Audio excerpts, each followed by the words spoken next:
Hi dears, പുതിയൊരു വീഡിയോയിലേക്ക് എല്ലാവർക്കും സ്വാഗതം. അപ്പോൾ ഇന്നൊരു സ്റ്റിച്ചിങ് വീഡിയോ ആണ് കേട്ടോ. ഇപ്പോൾ എൻ്റെ കയ്യിലുള്ള ഈ ഒരു പാവാട ഉണ്ടല്ലോ, ഇത് ഞാൻ എൻ്റെ ഒരു സെറ്റ് മുണ്ട് കൊണ്ട് സ്റ്റിച്ച് ചെയ്ത പാവാടയാണ്. സെറ്റ് സാരി അല്ല കേട്ടോ, സെറ്റ് മുണ്ട്. അപ്പോൾ നമ്മൾ ഉടുക്കുന്ന ഭാഗവും തോളിലിടുന്ന ഭാഗവും ഉണ്ടല്ലോ, അത് രണ്ടും കൂടി കൂട്ടി യോജിപ്പിച്ചിട്ട് അങ്ങനെയൊക്കെയാണ് ഞാൻ ഈ ഒരു പാവാട സ്റ്റിച്ച് ചെയ്തത്. അതെന്താണെന്നറിയോ, ഞാൻ സെറ്റ് മുണ്ട് ഒരു തവണ ഉടുത്തിട്ടുള്ളൂ. രണ്ടാമത്തെ തവണ ഉടുക്കുമ്പോൾ അതൊന്ന് അയൺ ചെയ്യാമെന്ന് വിചാരിച്ചതാണ്. പക്ഷേ അയൺ ചെയ്യുമ്പോൾ അത് എൻ്റെ കയ്യിൽ നിന്നൊരു അബദ്ധം പറ്റി, അത് ജസ്റ്റ് ഒന്ന് കരിഞ്ഞു പോയി. പിന്നെ അത് കരിഞ്ഞത് നമ്മളങ്ങനെ ഉടുക്കുന്നത് ശരിയല്ലല്ലോ. അപ്പോൾ എനിക്കാണെങ്കിൽ ആ സെറ്റ് മുണ്ട് അങ്ങ് ഉപേക്ഷിക്കാനും വയ്യ. അപ്പോൾ ഞാൻ അതങ്ങ് കരിഞ്ഞ ഭാഗം അങ്ങ് കട്ട് ചെയ്ത് കളഞ്ഞിട്ട് അതുകൊണ്ട് ഇതുപോലൊരു പാവാട തയ്ച്ചു. പക്ഷേ ഈ പാവാടയും ഞാൻ 2 തവണയേ ഞാൻ ഇട്ടിട്ടുള്ളൂ. അപ്പോൾ ഇത്തവണ ലച്ചുവിനൊരു പാവാടയുടെ ആവശ്യമുണ്ട്, സ്കൂളിലേക്ക് പാവാട ഇടണം.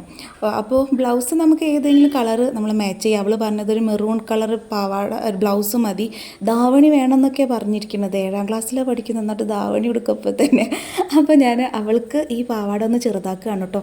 കാരണം പുതിയത് എടുക്കാൻ പറ്റാഞ്ഞിട്ടല്ല, കാരണം ഇപ്പോൾ ഓണം വിഷു ഒക്കെ വന്നിട്ടുണ്ടെങ്കിലും ഒരു ടിഷ്യൂ മെറ്റീരിയൽ ഇങ്ങ് വാങ്ങിക്കുക, ഒരു പാവാടയും ബ്ലൗസും തയ്ക്കുക എന്നുള്ളത് ഇപ്പോൾ ഒരു എന്താ പറയുക, ഒരു നിർബന്ധമായതുപോലെയാണ്. അപ്പോൾ ഞാൻ വെച്ച് ഇത്തവണ ഒരു പാവാട എന്തായാലും എടുത്തു കഴിഞ്ഞിട്ടുണ്ടെങ്കിൽ അത് പിന്നെ ഉടുക്കില്ല. അത് ആ ഓണത്തിന് അങ്ങ് എടുത്തു കഴിഞ്ഞാൽ അവിടെ മടക്കി വയ്ക്കും. പിറ്റത്തെ കൊല്ലം ഓണം ആകുമ്പോഴത്തേക്കും അത് ചെറുതായിട്ടുണ്ടാവും. അവരങ്ങനെ എപ്പോഴും യൂസ് ചെയ്യുന്നില്ലല്ലോ. അപ്പോൾ ഞാൻ ഈ പാവാട വെച്ചിട്ടൊന്ന് അഡ്ജസ്റ്റ് ചെയ്യാമെന്ന് വിചാരിച്ചിരിക്കുകയാണ്. അപ്പോൾ ഇതിൽ ചെറിയൊരു പെയിൻറ്റിംഗ് ഒക്കെ കൊടുക്കണം. മ്യൂറലല്ല, അക്രാലിക് കളേഴ്സ് ഉപയോഗിച്ചിട്ട് തന്നെ വേറൊരു ഡിസൈനാണ് കേട്ടോ ഞാൻ കൊടുക്കുന്നത്. അപ്പോൾ ഞാനിതിൻ്റെ ഈ ഒരു അരഭാഗം ഉണ്ടല്ലോ, അത് ഞാനൊന്ന് കട്ട് ചെയ്ത് മാറ്റട്ടെ. കട്ട് ചെയ്ത് മാറ്റിയിട്ട് ഇത് നന്നായിട്ടൊന്ന് അയൺ ചെയ്തെടുക്കണം. അയൺ ചെയ്തെടുത്തിട്ട് വേണം നമുക്കതിൽ ഈ ഞാൻ ഉദ്ദേശിച്ച ആ ഒരു ഡിസൈൻ വരയ്ക്കാനൊക്കെ കേട്ടോ.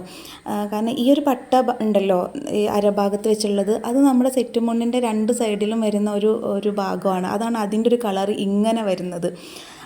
അത് രണ്ടും കൂടി കൂട്ടി യോജിപ്പിച്ചിട്ടാണ് ഞാനിങ്ങനെ ചെയ്തത്. പക്ഷെ നല്ല രസം ഉണ്ടായിരുന്നു കേട്ടോ. ഈ ഭാഗം പിന്നെ കാണുമില്ല, നമ്മൾ ധാവണി പോലെ ഷാളായിട്ട് അങ്ങ് മറിഞ്ഞു പോണതല്ലേ അങ്ങനെ. അപ്പോൾ ലച്ചുവിന് ഇത്ര വീതിയിലുള്ള പട്ടട ആവശ്യമില്ല. ഓക്കെ, അപ്പം ഞാനത് കട്ട് ചെയ്തെടുത്തിട്ടുണ്ട്. ഇനി ഇതാവശ്യം വരും, കാരണം എന്താ വെച്ചെങ്കിൽ ലച്ചുവിനും ഇതിൻ്റെ ഒരു പകുതി മതിയാവും അവൾക്ക് ഈ പാവാടയുടെ അരഭാഗത്ത് വെച്ച് തയ്ക്കാൻ വേണ്ടിയിട്ട്. ഇനി നമുക്കിതിൻ്റെ ചുളിവുകളൊക്കെ നിവർത്തിയെടുക്കാൻ വേണ്ടിയിട്ടൊന്ന് അയൺ ചെയ്യണം കേട്ടോ. ഇതിൻ്റെ അടിയിലത്തെ കരയുണ്ടല്ലോ, ഞാൻ 2 കര ഒരുമിച്ച് വെച്ച് തയ്ച്ചതാണ്. അതാണ് ഇത്ര വീതി, അല്ലാതെ ഇത്ര വീതി ഉണ്ടായിരുന്നില്ല. 2 കരയാണത്. നമ്മുടെ മേൽവശത്തും താഴ്വശത്തും കര ഉണ്ടല്ലോ, ആ കര മാത്രം ഇട്ടിട്ട് ഞാൻ അങ്ങനെ വീതിയിലാക്കിയതാണ്. അങ്ങനെ അത് നന്നായിട്ട് അയൺ ചെയ്തെടുത്തിട്ടുണ്ട് കേട്ടോ. ഇനി നമുക്കിതിൽ ഞാൻ വരയ്ക്കാൻ ഉദ്ദേശിച്ച ആ ഒരു ഡിസൈൻ വരയ്ക്കണം, പെയിൻറ്റ് ചെയ്യണം, എന്നിട്ട് വേണം പട്ടുപാട തയ്ക്കാൻ വേണ്ടിയിട്ട്. അപ്പോൾ നല്ല ചൂടിൽ നല്ലപോലെ ഇട്ടിട്ട് അയൺ ചെയ്തെടുക്കുക. അപ്പോൾ ആ ചുളിവുകളൊക്കെ മാറി കിട്ടും. ഇനി നമുക്ക് ഡിസൈൻ ചെയ്യാം. അപ്പോൾ ഞാൻ വരയ്ക്കാൻ ഉദ്ദേശിച്ച ചിത്രത്തിൻ്റെ ഒരു പ്രിൻ്റ് എടുത്തിട്ടുണ്ട് കേട്ടോ. പിന്നെ ഞാൻ ഉപയോഗിക്കുന്ന പെയിൻറ്റ്സും പിന്നെ ബ്രഷൊക്കെയാണ് ഉള്ളത്. അക്രാലിക് കളേഴ്സാണ് കേട്ടോ, ക്യാമലിൻ്റെ അക്രാലിക് കളേഴ്സാണ് ഞാൻ ഉപയോഗിക്കുന്നത്. അപ്പോൾ ഇനി നമുക്കിത് പാവാടയിലേക്ക് ഒന്ന് സ്കെച്ച് ചെയ്തെടുക്കാം. അപ്പോൾ ആദ്യം ഇതുപോലെ പേപ്പർ വിരിച്ചിട്ട് കൊടുക്കുക. നമ്മൾ ടേബിളിൻ്റെ മേലെ പേപ്പർ വിരിച്ചിട്ട് കൊടുക്കേണ്ടത്. ഇനി ഇതിൻ്റെ മുകളിലാണ് കേട്ടോ നമ്മൾ വരയ്ക്കാനുള്ള നമ്മുടെ സെറ്റ് മുണ്ട് ഉണ്ടല്ലോ, അത് വിരിച്ചിട്ട് കൊടുക്കേണ്ടത്. അപ്പോൾ പേപ്പർ ആദ്യം വിരിച്ചിട്ട് കൊടുത്തു, എന്നിട്ട് അതിൻ്റെ മുകളിൽ ഞാൻ സെറ്റ് മുണ്ട് നമ്മൾ വരയ്ക്കേണ്ട ഭാഗം ഉണ്ടല്ലോ, ആ ഒരു ഭാഗം ഞാനിങ്ങനെ വിരിച്ചിട്ടിട്ടുണ്ട്. ഇനി ഇതിൻ്റെ മുകളിൽ ഞാൻ വരയ്ക്കാൻ ഉദ്ദേശിച്ച പിക്ചർ വെച്ചിട്ടുണ്ട് കേട്ടോ. ഞാനൊരു മഞ്ഞ കാർബൺ പേപ്പറിൻ്റെ മുകളിൽ നമ്മൾ വരയ്ക്കാൻ ഉദ്ദേശിച്ച പേപ്പർ വെച്ചിട്ട് അങ്ങനെയാണ് ഞാൻ സ്കെച്ച് ചെയ്തെടുക്കുന്നത്. ഇപ്പോഴൊക്കെ നമുക്ക് ഈ മഞ്ഞ കാർബൺ പേപ്പറൊക്കെ എപ്പോഴും നമുക്ക് ബട്ടൺ ഹൗസിൽ അവിടെയൊക്കെ പിന്നെ ഫാൻസി ഷോപ്പിൽ നിന്നൊക്കെ കിട്ടുന്ന ഒരു കാർബൺ പേപ്പറാണ്. പണ്ടൊക്കെ ഈ ബ്ലാക്കും നീലൊക്കെയാണല്ലോ ഉണ്ടായിരുന്നത്.